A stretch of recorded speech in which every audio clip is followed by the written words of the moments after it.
ABC News has revealed even more information about Trump's behavior on January 6th that we have to discuss, further emphasizing his unwillingness to call off the mob and willingness to watch his vice president's life threatened. And I know we've discussed this general point plenty on the show, but every time new information is released detailing Trump's words and actions during that few-hour period, it once again horrifies me beyond belief. And not just that he did what he did, but that so many people in this country are okay with what he did.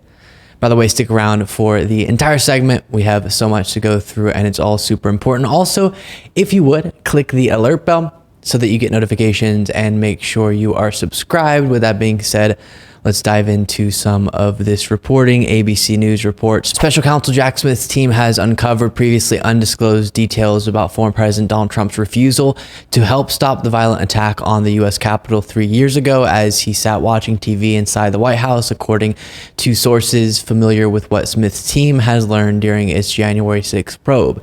And the context for this reporting, I should note, is that Trump's former deputy Chief of Staff, Dan Scavino, avoided testifying in front of the January 6th Select Committee, but was forced to speak with Jack Smith by a judge who rejected his claims of executive privilege. And so those are the conversations that ABC News is reporting on here. Continuing, sources said Scavino told Smith's investigators that as the violence began to escalate that day, Trump was just not interested, quote, just not interested in doing more to stop it. Sources also said former Trump aide Nick Luna told federal investigators that when Trump was informed that then Vice President Mike Pence had to be rushed to a secure location, Trump responded, quote, "So what?" Which sources said Luna saw as an unexpected willingness by Trump to let potential harm come to a longtime loyalist. "So what?" Trump said. Continuing, Scavino recalled telling Trump in a phone call the night of January 6th, quote, "This is all your legacy here, and there's smoke coming out of the Capitol," end quote, after unsuccessfully trying for up to 20 minutes to persuade Trump to release some sort of calming statement. Scavino and others walked out of the dining room, leaving Trump alone, sources said. That's when, according to sources, Trump posted a message on his Twitter account saying that Pence, quote, "didn't have the courage to do what should have been done," end quote. And again, some of that we've heard before, but also new details being brought forward. And before discussing further, here's former White House staffer Stephanie Grisham responding to the news on CNN. Direct quotes from people under oath. Does it track with what you experienced? Good morning, guys. It absolutely tracks with everything that I experienced and heard and have been talking about, ever since January 6th. Dan Scavino, especially, he was at Trump's side 24/7. If they weren't together, Trump was calling him constantly. Dan was also really good at giving him some good advice, and he would oftentimes be one of the only people that Trump would listen to. So, I'm very hopeful that Dan has been telling the truth and testifying, but I'm also a little skeptical because they were very, very close for a very long time. Stephanie, the comment that is relayed by Nick Luna about Trump responding, "So what?" When he was told that Pence had to be rushed to a secure location, sources said that Luna saw it as evidence that Trump was, quote, "capable of allowing harm to come to one of his closest allies." Do you think that he was capable of that? Well, absolutely. He had no regard for anybody but himself that day and the people who would do his bidding, meaning the people at the Capitol, hoping that they would stop the election from happening. And, again, Nick Luna, that's another great example of somebody who was by the president's side for all the time. He started out as his body man, and then he moved into the outer Oval Office. And Nick's a good guy. I believe that what he said was true, and I believe that, he definitely would be somebody who would cooperate, and I'm really glad to hear it. I mean, again, even though these exact quotes and stories are just coming to light now, at least in relation to Scavino's interviews with investigators, it's something we've known for some time, but because of the sheer magnitude of insane things we have to discuss about Trump on a daily basis, it sort of is able to fall off of people's radars. We talk constantly, as we should, about the entire month-long scheme by Trump and his allies to disenfranchise millions of voters and keep Trump in the White House. I've gone through in detail countless times the fake elector scheme, Trump's effort to assemble a fraudulent slate of electors that Pence could count instead of the real ones to justify Trump staying in the White House or the pressuring of local officials to engage in fraud, and all of these wild steps along the way as he tried to block the peaceful transfer of power. Super important that we go over that and explain to people the whole story so they know how complex and concerted of a non-military coup attempt it was. But I want to make sure that my attempt to always put it into perspective, the full attempt, doesn't leave no room for a very specific conversation about those few hours, because that tells us so much about the character of Donald Trump. That he would sit and watch as his supporters threatened the lives of hundreds of politicians and chanted, "Hang Mike Pence," that he would sit and listen to his staff beg him to call off the mob and do nothing. That he would say, "Who cares?" in response to hearing that his own vice president was having to be evacuated so that Trump supporters couldn't catch him. Even if you ignored the complex scheme to overthrow American democracy, even if you, for some reason, ignored that Trump's a civilly liable rapist, or ignored the fact that he's been indicted 4 times, or his promises to lock up his enemies if he gets a second term, or his calls for the termination of the Constitution, even if you ignored everything except for these facts, you should still be able to come to the conclusion that Donald Trump is unfit to be president. Wildly so.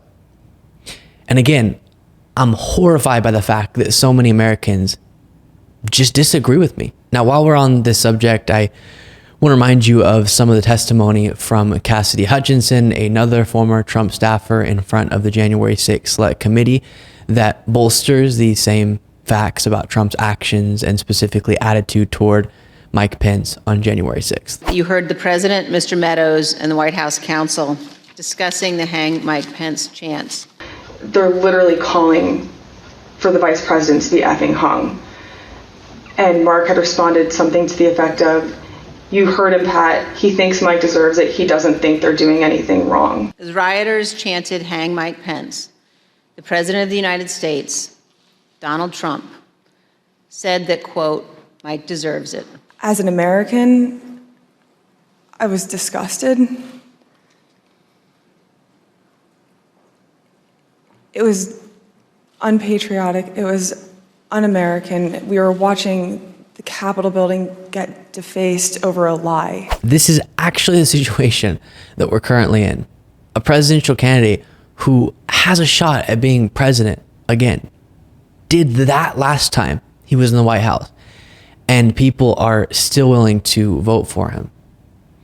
And then if you want to get even more disturbed, I have something for you. Reporting from Business Insider, since the 1950s, Illinois has either required or voluntarily asked its candidates for office to sign a loyalty pledge promising not to advocate the, quote, overthrow of the government of the United States. That I do not directly or indirectly teach or advocate the overthrow of the government of the United States or of this state or any unlawful charge in the form of the governments thereof by force or any unlawful means, the form reads. But as WBEZ Chicago Sun-Times first reported over the weekend, the former president, who's been indicted in Washington, D.C. and Georgia over his ties to a push to overturn the results of the 2020 election in 2024, Trump neglected to sign the page when submitting his candidacy form. And Biden and DeSantis have signed it. Trump decided not to, which isn't surprising. Why would he sign something committing to not advocating for the government to be overthrown when that is very likely what he'll do in some form if he loses in 2024, but all very frightening. And going back to the subject of January 6th, like we've seen time and time again, instead of other Republican leaders going against Trump when he contradicts their purported principles, they so often choose to throw the principles in the garbage instead and go along with Trump. In this case, I'm referring to Elise Stefanik, who is supposed to be a part of the party of law and order, right? But she's joining Trump's ridiculous claim that those in prison for their actions on January 6th are hostages. To this key question, do you still think it was a tragic day? Do you think that the people who stormed the Capitol should be held responsible to the full extent of the law? I have concerns about the treatment of January 6 hostages. I have concerns. We have a role in Congress of oversight over our treatments of prisoners, and I believe that we're seeing the weaponization of the federal government against not just President Trump, but we're seeing it against conservatives, we're seeing it against Catholics, and that's one of the reasons why I'm so proud to serve on the Select Committee on the Weaponization of the Government, because the American people want answers. They want transparency, and they understand that as you look across this country, there seems to be two sets of rules. So she says at the end there that there seems to be two sets of rules. Let me come back to that first, though. Obviously, disgusting and ridiculous to pretend like people who committed crimes and are now being held accountable for their actions are hostages. But she's desperately trying to stay relevant within MAGA, and it seems like is sort of trying to be Trump's VP choice. But the two sets of rules thing, let's just use this as an opportunity to promote episode 3 of Mochas with MAGA, where one of the Trump supporters, if you saw it, you know what I'm referring to, I interviewed, was very passionate about his belief that there's a dual standard of justice. If you're not powerful and you're a Republican, if you went to the January 6th protest, January 6th protest, you're a Republican, you're in jail. If you're a Democrat and you burn down buildings with BLM and Antifa, you never get prosecuted. That's called a dual standard of justice. Is it? That's a dual standard of justice. Do we have a dual standard of justice? Yes or no? I'm not going to answer it to you. You're not going to answer. We're done. I appreciate your time. Why was Democratic Senator Bob Menendez indicted? We have a dual standard of justice, and you think that Menendez's prosecution says that there's no double standard? You're not even listening to what I'm saying, so yeah. What the heck, dude? Well, you're giving me an example. Yeah, Menendez got. I'm trying to prove that there's some Democrats that are. There's a dual standard of justice. You can watch the full episode on the channel. Pretty wild stuff, but no, there isn't a dual standard of justice that hurts Republicans and helps Democrats. The only dual standard of justice that often exists is between the powerful and not powerful, which is why it's hopeful to see someone as prominent as Trump actually being prosecuted for his potential violations of the law. Okay, we are now in the calendar year of the most important election in who knows how long, a very long time. And I think it's super important that we work super hard to grow and strengthen the reasonable and pragmatic progressive movement that I believe I'm part of. And one of the ways you can help to do that, super small way, but every bit counts, is by subscribing to this YouTube channel, plus making sure the notification bell is clicked and commenting your thoughts. Then if you're feeling really crazy, share my videos to people you think would enjoy them. Then if you're feeling really, really crazy, you can become a member and get extra content at lukebeasleyshow.com/membership. Thank you, and I'll talk to you next time.